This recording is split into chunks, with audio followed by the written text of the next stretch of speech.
The backend just flagged this. The top 4 names on today's stock rank are all cybersecurity, and 3 of those 4 closed red. The one that didn't is the number 1 stock this scan surfaced. And where it sits in this environment is the real story.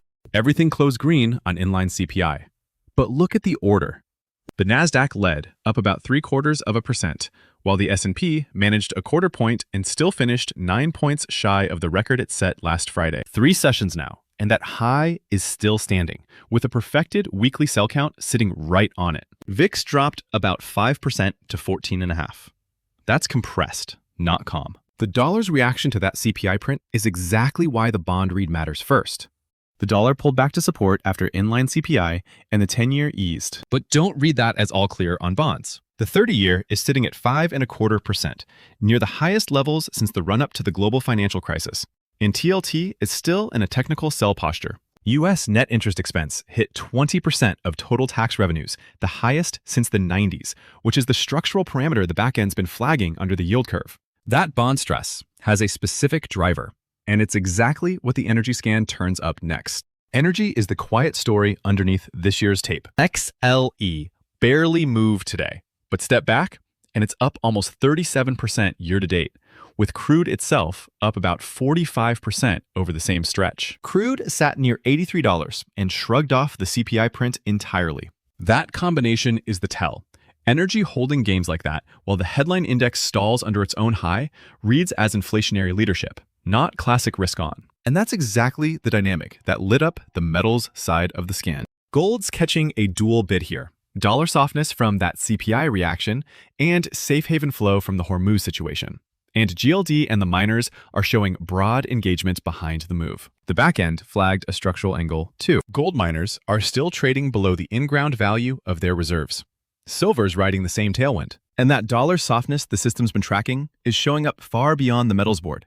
Exactly what the international scan picks up next. Japan and Taiwan are the system's standout AI reads in the international scan right now. EWJ is near record highs on AI-driven strength, and EWT just reclaimed what the scanner marks as a key buy trigger zone. EFA, as a broad international index, is nearly flat. So what we've got is a split setup.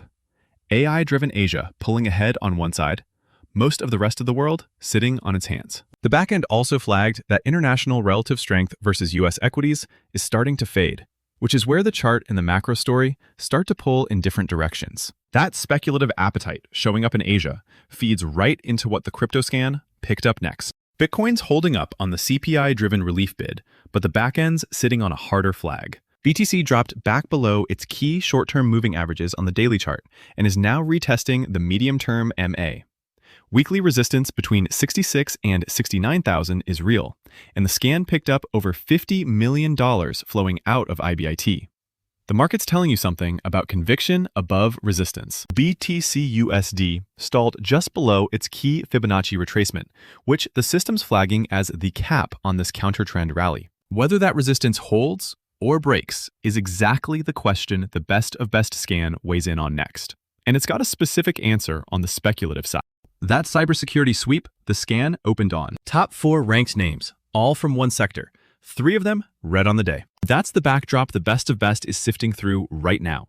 And the one that closed green is the number 1 stock this scan surfaced. SignalFinder Pro ingested 146 symbols today and filtered down to a short list that's ranking across signal strength, sector relative performance, and momentum. 3 names hit the top of the current read. A healthcare sector leader, a genomics ETF at number 1 on the ETF side, and a cybersecurity name sitting at the top of the stock rank. Here's how the board is ordered. The sector board has healthcare at the top. XLV is the system's number 1 ranked sector, followed by financials in XLF at number 2 and industrials in XLI at 3. 3 defensive to cyclical sectors leading on a session where the S&P still couldn't reclaim its high. That's a structural signal. It's not the highest beta names driving this. XLV running number 1 on a soft CPI day is a rate sensitivity read. Healthcare acting as a long duration play rather than a pure safety trade. That setup feeds directly into the ETF rank. And it's a name you might not expect. ARKG just took the number 1 ETF slot on today's scan. That's the ARK Genomic Revolution ETF, a high beta basket of genomics and biotech names. And it surfaced at the top of the ranking on a soft CPI session. The systems read on why long-duration growth is catching the rate relief bid. When yields ease even a little, the high-duration end of healthcare gets a disproportionate lift. ARKG's signal state on this run is flagged as wait, so the system has it ranked, but not yet cleared. The ranking engine put it here because the setup is building, not because it's confirmed. And here's the payoff from the cold open. Of those 4 cybersecurity names sitting at the top of the board, Palo Alto Networks is the one that closed green, up about 0.8%. And the ranking engine put it above everything else in the universe. The system's scoring it with a watch signal state. Structure's building, it's on the radar, but not yet fully triggered. The scan flagged it because the strength showed up outside the earnings headlines. That's exactly what the ranking engine is built to surface. That's the #1 stock from today's best of best. The thing the backend opened on today turned out to be the real question. One sector took all 4 top slots, and most of it still closed red, while the S&P finished green and yet again under the high it set last Friday. PANW and ARKG holding the top spots on a session like that tells you the strength here is concentrated, not broad. The thing to watch tomorrow: does the 30-year yield hold around 5.25, or does it finally start to crack? Because that answer ripples through everything the scan is tracking. Verify both PANW and ARKG live in SignalFinder Pro. Signal states shift daily. And remember, this is educational content, not financial advice. Do your own analysis.